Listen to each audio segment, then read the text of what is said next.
Hey there, it's Patrick Allmond from StopDoingNothing.com with this week's episode of Stop Doing Nothing TV. I believe we're up to episode about 21 now. And if you haven't had a chance, look at the episode that we recorded last week, episode 20, where I talk about becoming obsessed with your business or with your focus or with your passion and the importance of being obsessed versus being just interested. That's a very important topic if you want to succeed at anything in life or in business. For those of you that have never watched before, this is a semi-weekly show, hoping to be more weekly, where I talk about the things you need to succeed in life and in business. I'm going to primarily focus on business, but man, I got a lot of life skills there for you too. I've lived a few decades. I know my stuff, and now I'm trying to share it with people like you so you can learn from my mistakes, make some better choices, better improvements in life, and get to success faster. I'm all about time management and success and focusing on what is needed to accomplish that.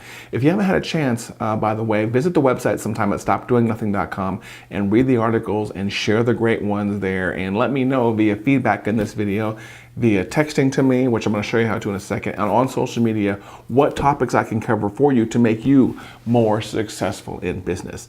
This week, we are going to talk about what I would do if I was starting my business over. I've been in business now for about 17 or 18 years. I think I went off on my own from Hertz in about November of 1998 is when I started my business. And so this is what, 2016? So I think this makes us 18 years in business coming up. There's my calendar right there. Yeah, wow.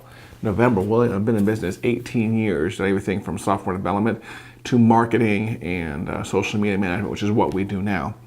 And over those 2 decades, if it's okay with you, I'll call it 2 decades, I've learned a few lessons as to what things I would do differently going back and starting up. And I thought I'd share those with you today. For those of you that are maybe just getting started on business, or you're thinking about starting a business, or you're actually at a very difficult point in business and you're not really sure what to expand, what to work on, what to remove focus from, as well as to gain focus into. So let's talk about what I would do differently if I was to start my business over. Looking back on those cold winter nights in November of 1998, there's a couple of things come to mind. First of all, I would learn how to do better at sales. That'd probably be my first one. Sales and marketing. Those two words right there are the lifeblood of any business. Learn how to sell, learn how to market, learn to get comfortable with shameless self-promotion, whether it's personal or professional, as long as you have something to value in this world. One of the things that's just really done well for me, especially probably over the past 5 to 10 years, is getting better at not being ashamed to talk about what I'm good at, whether it's marketing or sales or social media or public speaking or a particular business skill. If you share that with people, it brings in business. It will make people realize your value, and not only will they hire you, they will hire you at really, really great rates. Let me double check something here. At really great rates. So don't be ashamed to talk about what you do. And that's what you see a lot of on social media. You see me do it, you see other people do it, and there's kind of two sides of that fits. You see some people on social media put down and be naysayers against people like me who promote their services and promote their products. And I don't sell, but what you'll see me talking a lot about are things like this. What do I do well? What am I not ashamed to sell? And what can I do to help other people? You'll see me talk about that a lot on social media. I'm not the least bit ashamed about that. That's also why I got into public speaking, is because one of the best ways for me to spread a message about how to do things right and wrong. So sales and marketing. As a matter of fact, I even got a book recommendation on that we're going to talk about here before the end of the video. So sales and marketing is key to every single thing.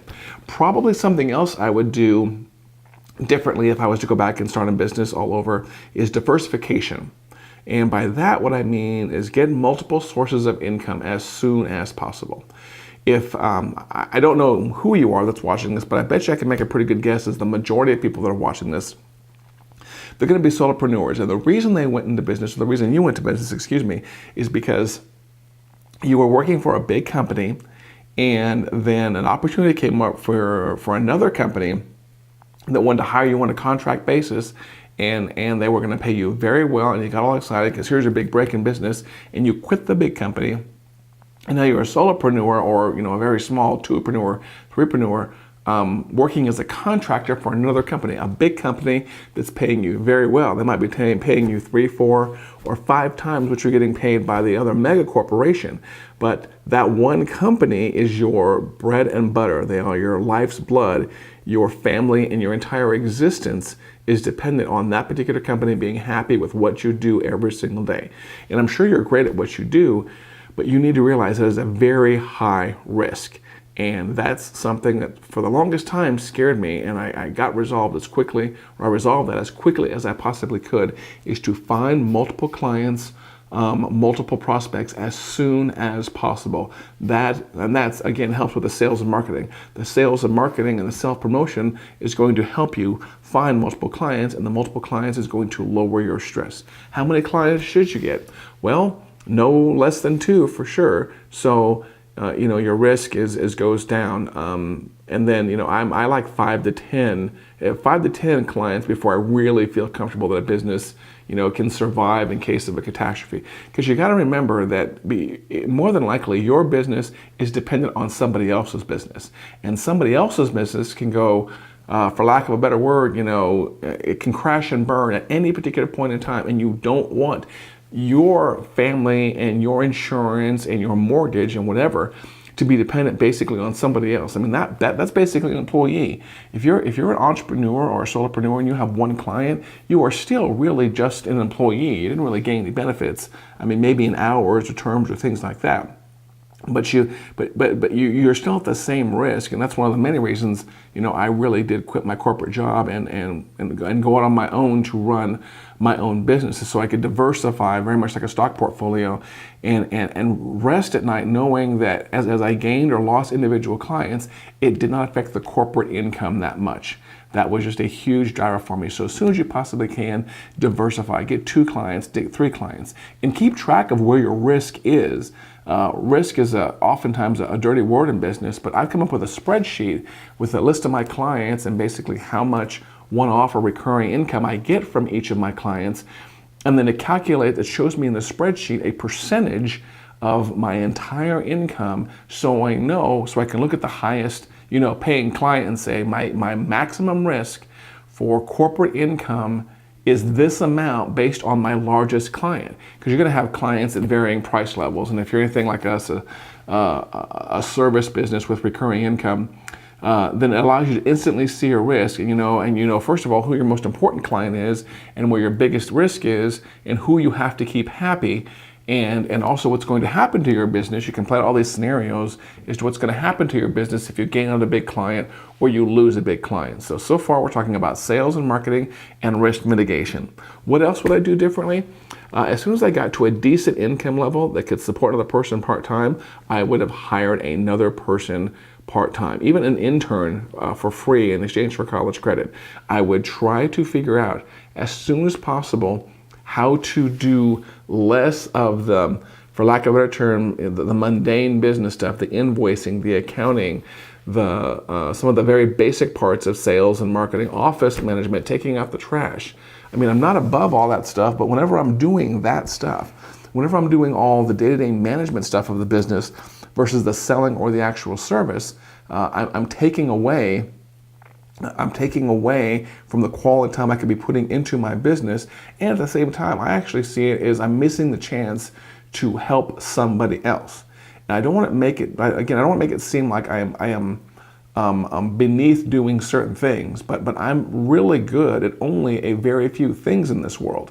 And again, that's the book we're going to talk about. I'm a big fan of the 80-20 principle with Richard Koch. You're only good at a very few things. So as soon as I had a decent amount of income, which was pretty early on in my business, probably within the first 6 months, we were doing very well. I would have hired a person, hire an accountant, maybe hire a bookkeeper. Those are 2 different things. Hire an office manager, hire someone to take care of the day-to-day stuff, to answer the phone, so you can focus on those 1 or 2 skills where you are really strong. So sales and marketing.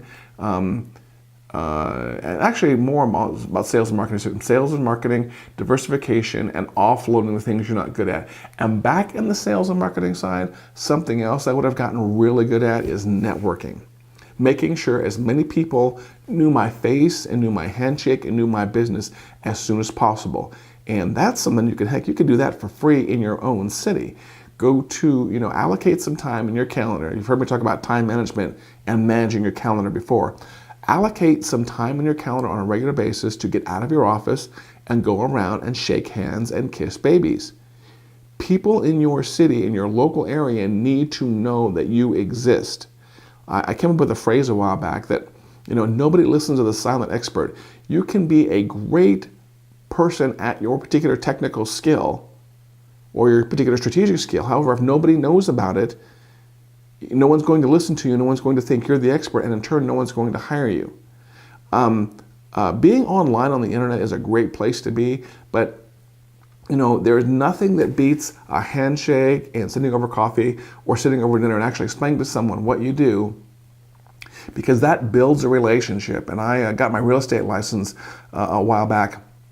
I don't have it anymore. And one of the things that I took away from getting my secondary real estate license is something my broker told me, which is when it comes to real estate world, you make a friend first, and then someday you will help that friend buy or sell a house. So that's my philosophy now, is I am out to make as many friends as possible.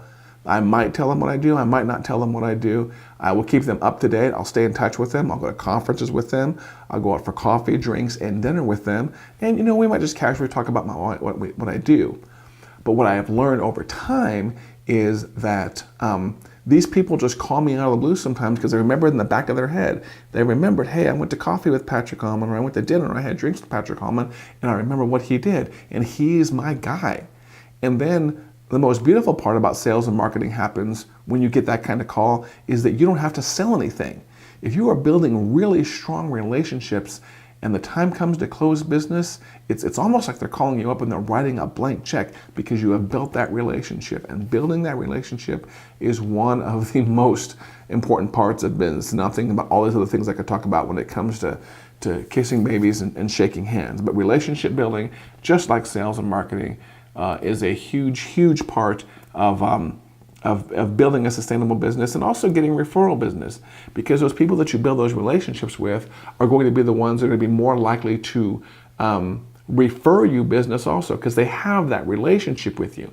And so I've done things like I've joined the Rotary Club, which is helping me build some really good relationships. There are just some other things that I do on my own to help build my network. Even on the phone, I do that a lot. Tell you the truth, one thing that's never helped me is any kind of organized, formal networking. A BNI or the clubs where you go in and you drop a card and you're forced to sit down with 50 minutes for each person, or the kind of clubs where you go to when you join and you get points for referring more people in that club, and those kind of things. Any kind of formalized networking has never brought me any great business. It's just been me picking up the phone, calling a friend, calling a fellow business owner and say, hey, let's go out and chat for a little bit. You tell me what you do, I'll tell you what I do, and maybe at some point in time, we can refer each other in business in the future. So I'm not a fan of BNI clubs or any kind of networking clubs. I'm a fan of getting out, schmoozing, shaking hands, and that's how I built my business. Now let's see, we've talked about sales and marketing, we've talked about diversification. What else would I do differently if I was starting my own business? I might consider partnering up with somebody who was really strong in another skill set that complemented my skill set. I've always been very strong in the technical areas, and I'm getting stronger in the business management areas. But I might find someone who was more creative person than me to basically bring that person into the business earlier to help balance out my stoic, binary, logical side of my brain. Balance out that with a creative person versus me. What else would I do differently if I was starting up in business? Oh, the last thing, and this is going to be probably a future video dedicated to just this topic, is getting better at public speaking.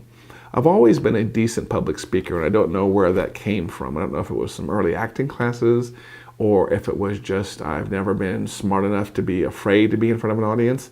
But I've always been a technical kind of person.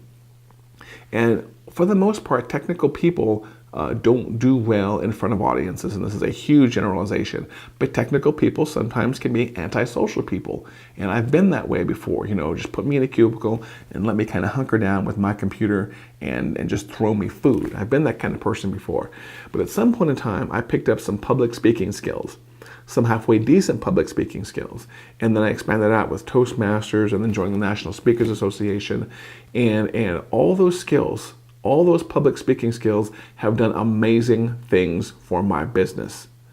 They have shown people that I am the expert, that I'm willing to stand up in front of an audience, that I'm willing to get on camera or make a podcast or speak at a conference, which I do as much as possible now. And those things also bring me in a great amount of business. And again, by standing up in front of an audience with great public speaking skills and talking about the stuff that you know and that you know well, you are building trust.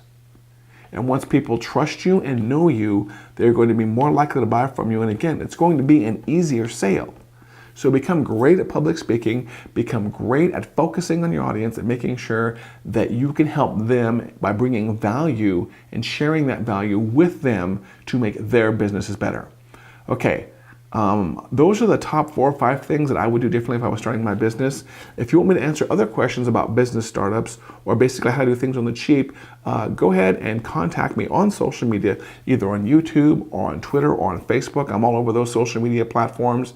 And you can find me, Patrick Allmond, Allmond, all over those. There's probably something up on the screen right now to show you how to get a hold of me. Also, be sure you follow and subscribe on all those. Follow me on Twitter. Go like the Stop Doing Nothing page on Facebook, and go subscribe on YouTube. That's very important also. And don't forget to search for Stop Doing Nothing in the iTunes store to subscribe to the podcast. And as always, if you want to send me questions, leave them on social media, or you can text me if you're in the U.S.